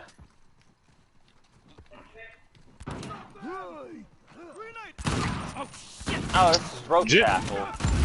And to be fair, this ain't necessarily a map with a good rope swing, so. Oh, no, I want to use my rope. Yeah, there's really only like one or two. There's really only like one good rope swing area, which is this center area. And, oh yeah, another thing too. There's like some bonus waves. Another thing about arena versus regular survival, my dude. I don't know if you've noticed, but there's like some extra waves that you wouldn't normally see in the regular survival. Like there's these rope tackle waves. There's these whatchamacallit. There's these rope tackle waves. There's these headshot and extra cash waves. There's these melee only. There's these charge melee only waves. Just little stuff like that, you know. But these waves, you know, even on the hard difficulties, if you know what you're doing, can be quite fun. And they get you a little bit of extra cash too. Like me and Ventura, like, and then oh yeah, the Glass Hunters one from the first stage. That's another one of those where it's all hunters. I remember when the hunters used to sound like gorillas in part 2. Sure, you really loved the gorillas, didn't you? The gorilla hunters. No, they literally sound like that, but yeah, man. Unfortunately, you never played Part 2 Survival, Austin. Yeah, but that's because back then I didn't even have internet, so I would not have been able to. All I had was Killzone 2, and I would just play the offline multiplayer. Well, the reason why I got into like online gaming is because when I got my PlayStation 3, like my brother was a gamer. Back, you know, because think about it, back in the year 2004, I was 18 years old, obviously. But years later, ever since like the PlayStation 3 featured online gaming, I'm like, okay, my first online game is gonna be Resistance: Fall of Man. That game is what got me into online gaming, believe it or not. Yeah, I was a bit of a late gamer. I was a bit of a late bloomer to the online scene. I only got on PSN back in 2013 on my first account. Speaking of Killzone, though, has your friend ever played any of the Killzone games? Killzone 2, masterpiece. Best of them all. Killzone 3 was just... I think it felt kind of rushed. Not necessarily a bad game, but it was both rushed and kind of underwhelming in comparison to 2, because 1, they were competing with Modern Warfare 3. They even released it on the same week as Modern Warfare 3. And it was basically a preview of Overwatch versus Call of Duty Infinite Warfare. Which obviously, as we all know, Overwatch won back in 2016. Oh my god, Angel would talk about Overwatch like crazy. But I'm just saying though, they legit, and then not to mention they dumbed down the mechanics. They tried to Call of Duty it just to compete with, you know, Modern Warfare 3, and they failed epically. Like Killzone 3, like I said, it's a good game, like straight up game. It's not a good Killzone game, if you know what I mean. Can never have enough. Even though, you know, like the story I loved, the multiplayer side though, ooh, that was a mess. No, dude, the multiplayer, I had a ribbon for doing like a 10 melee streak, which was insane because that's just how broken the mechanics was for Killzone 3. Yeah, they had the stupid ribbons. I wasn't really a fan of the whole ribbons thing either. And then to be honest, how to earn the ribbon, how to get the ribbons. Most of the ribbons were it was so vague. I remember me just randomly getting the ribbons. No, but like in Killzone 2, you had to work for your ribbons. Like you did. I mean, don't get me wrong, Killzone 3, you had to work for it, but I felt like the ribbons in Killzone 2 had more of a purpose, you know? They did. Killzone 2 overall, the multiplayer was just a masterpiece, dude. Masterpiece. Because Killzone 3 was fun, but Killzone 2, like you said, masterpiece. But Killzone 3, the thing about Shadowfall was, and I've said this so many times, it was a decent launch title, but I felt like Guerrilla Games was kind of pressured into doing it, if you know what I mean. Yeah. They were kind of pressured into being a launch title, which kind of made Shadowfall a bit. It wasn't as bad as 3 on the multiplayer side of things, but you know, not quite at Killzone 2 levels, but you know, it was right in the middle. No, but the thing with Shadowfall, it just feels more like a concept game, like just to test out the features of the touchpad. That's what Shadowfall was. But to me, in my opinion, even though it wasn't the best, it was a good game. But the ending just felt empty. The ending was empty. Like, bruh, how are you gonna kill Kellen off like that? I get people wanted to play as Echo, but how are you gonna kill him off like that? Well, maybe because they wanted him as a cameo character, if I'm not mistaken. To be honest, Ventura, I'll tell you what they should have done for the ending. Maybe have Kellen die anyway, but maybe tease if they tease maybe Seven Rico. I don't know.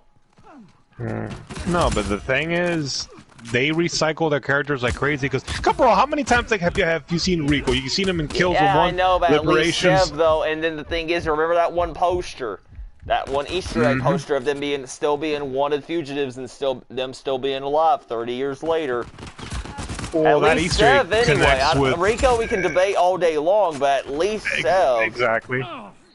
At least Sev, man. I loved Sev to death, you know? Sev was basically the second best ISA character that the series has ever had.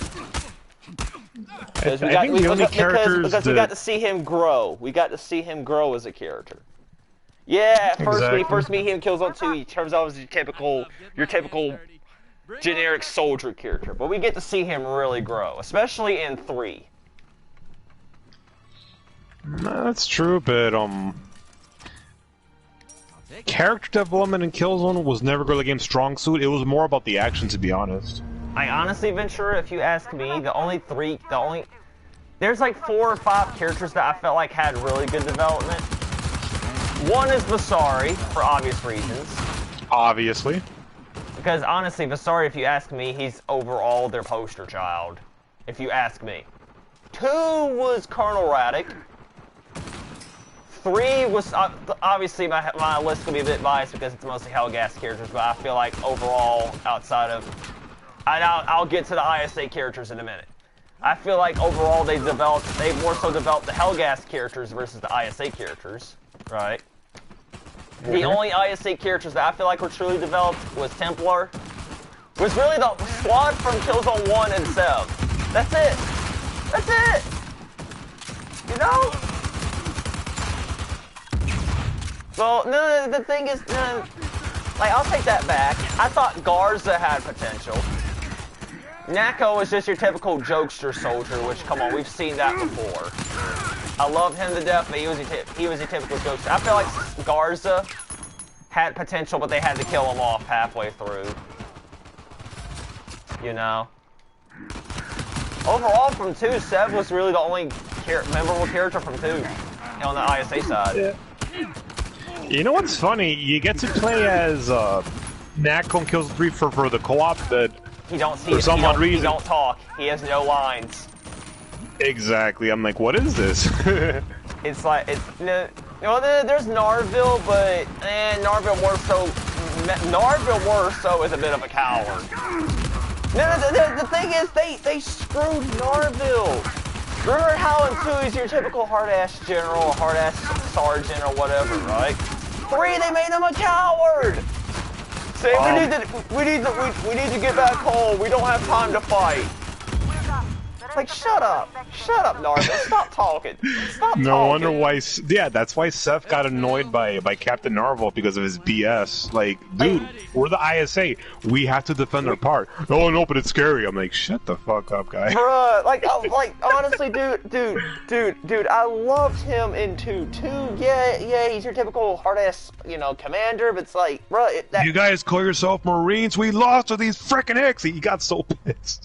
Hell yeah. But seriously though, the ISA, they needed somebody like him though, to be quite fair. They needed somebody like him. He was basically the last ditch resort. But remember, like, the president said the ISA needs to surrender, and he was listening to the president's orders. No wonder why he was such a dumbass. Narville was basically a coward, dude, to put it the nicest, you know? In Killzone 3, what's the name of the president again? Because I actually forgot his name. Oh, he was never named. No, it was the UCN. The UCN was telling the ISA to surrender. That way they wouldn't stop. But the thing is, Ventura, you have to we all hate the UCN. They're even more cowards than the ISA. Exactly. Because they care about corporate interests. Yeah. As much as I like the Hellgas, the EOs have shady stuff too. I ain't gonna lie to you.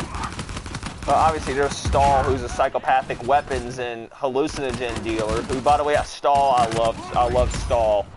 I loved how he was not your typical formal Hellgas that didn't curse. I loved how he cursed every other night. Like, fuck you, Hellgas! Fuck you! You're useless! And then I remember when Captain Marvel was trying to be polite, he's like, You cannot shoot that soldier, not on a peace treaty. And then, like, Sol was like, Captain Narvel, do you know what fucking planet you're on? remember in his so-called, remember in his apparent death scene in 3, where he's like, oh yeah.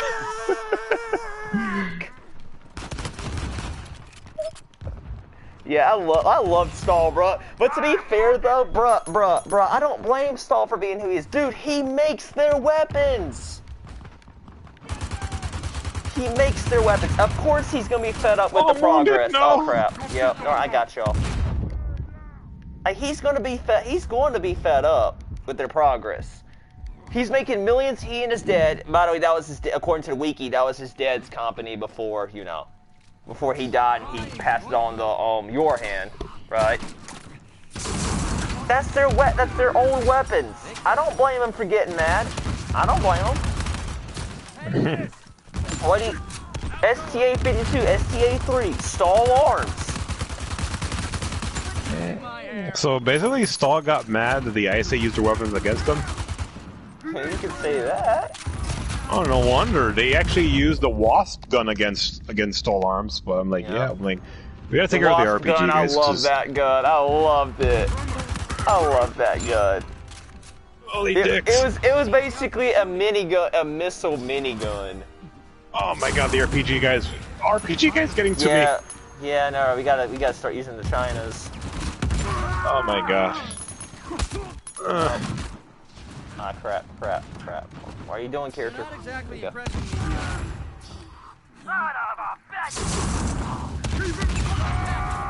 Give me that.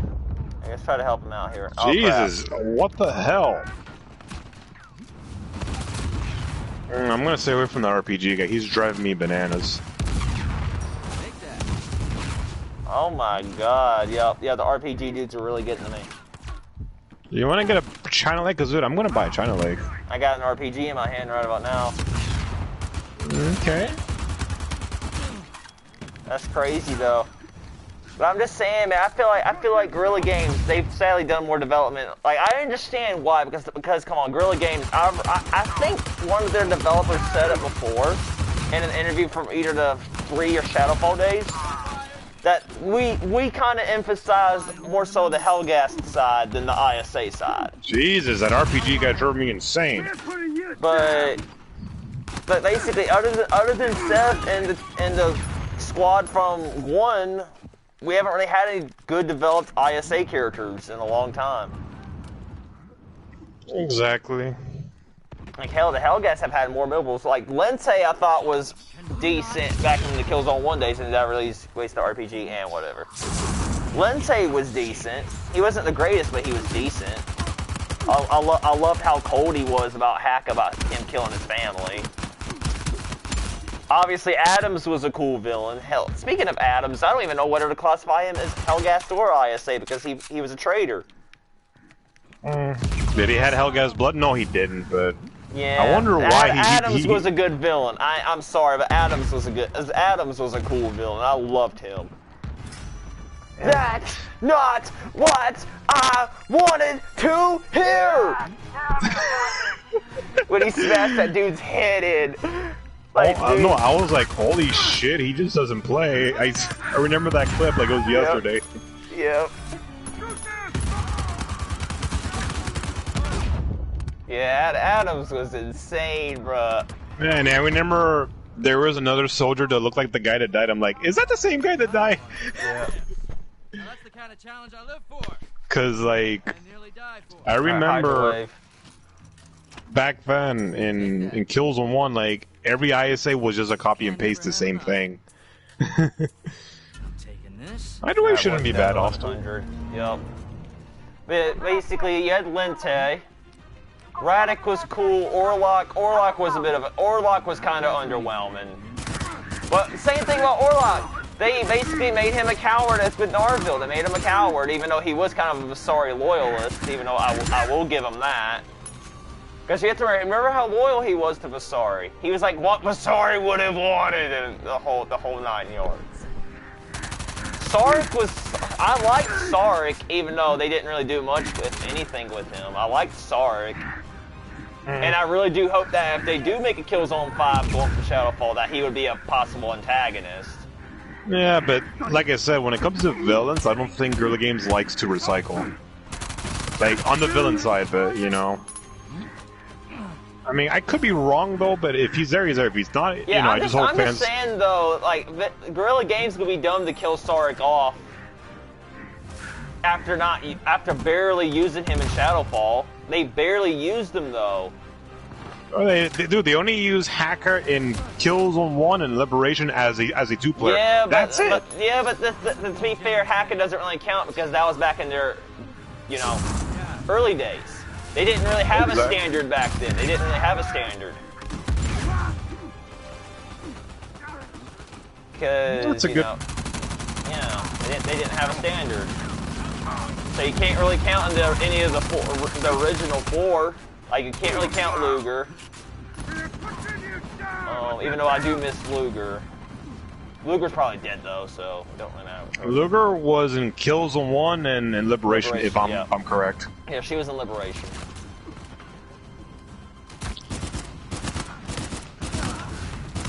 I heard that you told me that she fell in love with Templar or something Yeah, like that? yeah, apparently they had a relationship at boot camp, according to their story.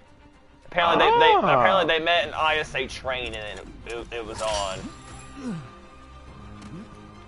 But obviously they violated the so-called Star Wars rules of no emotional attachments. Wait, it is what it is though.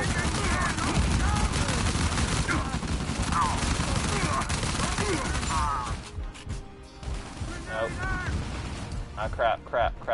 Give me help, please, give me help, thank you. Ah, man, I thought I was never gonna get help. No, I almost fell. Oh, I'm glad I'm okay.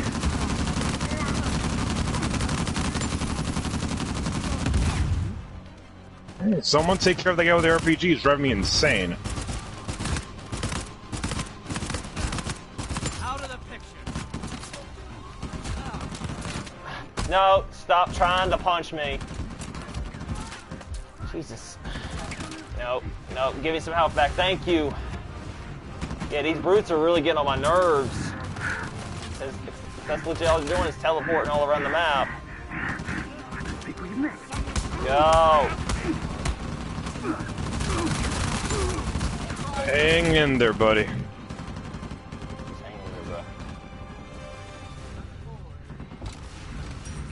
Like I said, man, I hope there's some conclusion to the Shadowfall saga. I'd hate to see Horizon Zero Dawn 2 before Killzone. I'd hate to see it. I know you guys love your Horizon, but just remember this. If we see Horizon before our next game, it's not looking good. I just hope that's not the case, but it's Guerrilla Games IP. They can do what they want. Yeah, but just kill off a franchise like that, you know? Like, shit, bro. I've grown up in Killzone. Killzone was my first true game I played. Well, that wasn't necessarily my first game, but it was my first game that I really fell in love with the story and the characters and all. Like, I'll never forget the Hellgas, bruh. I loved those guys when I was a kid. You know, I fell in love with those red eyes at first, those red eyes and goggles at first sight. Like when I was a kid, this was even on the PS2 release, even though it was buggy to all high hell. I'll never forget, Ventura, on my original PS2, Killzone would always freeze on me, dude. It always froze on me. Why do you think I was so ecstatic when they remastered it on the 3? I'm like, I can finally finish the game. I can finally see the saga.